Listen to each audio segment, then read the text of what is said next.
पाकिस्तान की मशहूर टिकटॉकर और मॉडल जन्नत मिर्जा ने इंकशाफ किया है कि उन्हें बॉलीवुड की एक बड़ी फिल्म में भारतीय अदाकार कार्तिक आर्यन के साथ मरकजी किरदार की पेशकश हुई थी, ताहम उन्होंने ये पेशकश ठुकरा दी। एक इंटरटेनमेंट पोर्टल से गुफ्तगू करते हुए जन्नत मिर्जा ने बताया कि मुझे एक भारतीय फिल्म के लिए साइन किया जा रहा था जिसमें मेरे मद्दे मुकाबिल कार्तिक आर्यन को कास्ट किया गया था, मगर वालिदैन की तरफ से इजाजत न मिलने पर मैंने ये मौका छोड़ने का फैसला किया। उन्होंने कहा कि मैं भारत जाकर काम नहीं कर सकती और ऐसा मैं कभी भी नहीं करना चाहूंगी।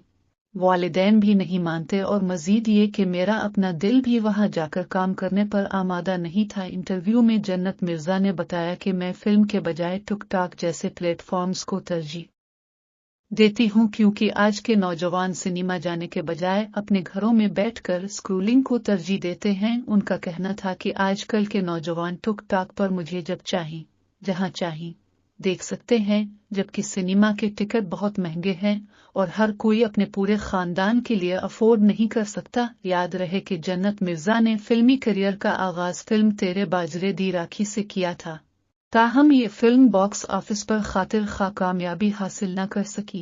इसके बाद जन्नत मिर्जा ने अपनी तवज्जो मॉडलिंग और सोशल मीडिया पर मरकूज कर ली।